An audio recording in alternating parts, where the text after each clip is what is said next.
మొన్నటి దినాన ఇస్తాను ఉన్నప్పుడు నాకు చిన్న ప్రమాదం జరిగింది.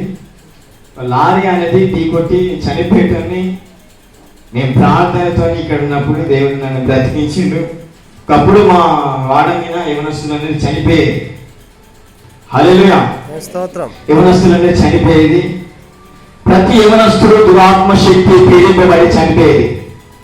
ఏసాను ఎప్పుడైతే అడుగు పెట్టిండో అడుగు పెట్టిన కాల్చి వాళ్ళెవరు చనిపోలేదు. అలాంటి మీరు కూడా నన్ను చనిపోయేంత తీసుకొచ్చింది.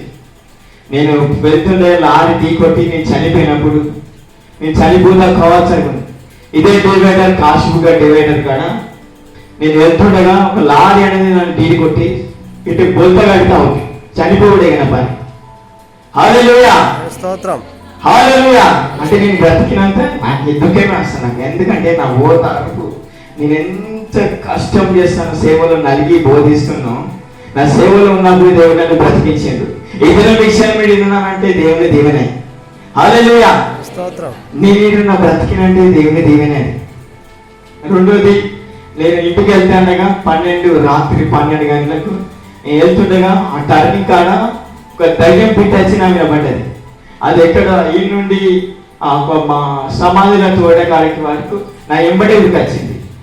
హల్లెలూయా అని గట్టిగానే వరకు నా చేతులు నా బండి అనేది పోయి ఒక బావి బొందల పడుతుంది కోసం అనుకున్నా.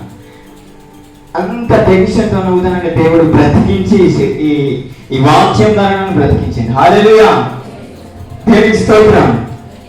హల్లెలూయా. ఆశలన్నీ నీవేగా యేసయ్యా, ఆశతోనే నిన్ను చూస్తున్నాను యేసయ్యా. ఆశలన్నీ నీవేగా యేసయ్యా, ఆశతోనే నిన్ను చూస్తున్నాను యేసయ్యా.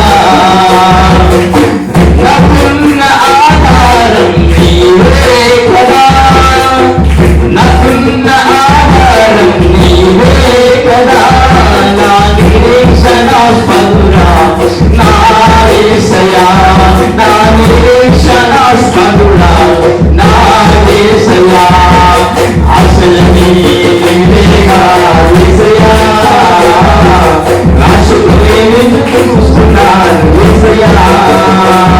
నీ సర్వస్వం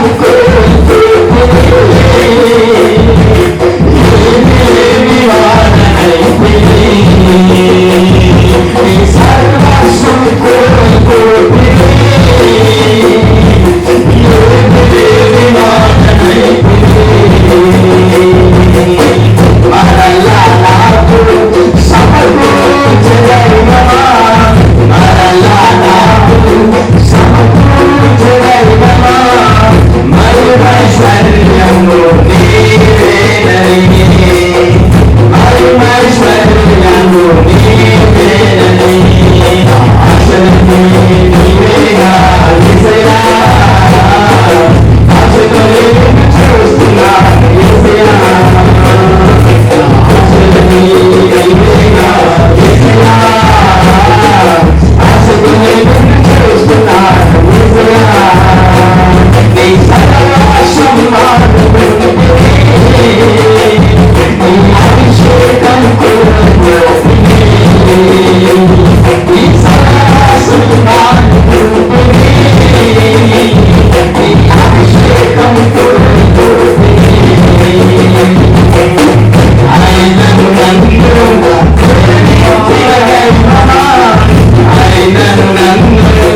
నీవేగా యేసయ్యా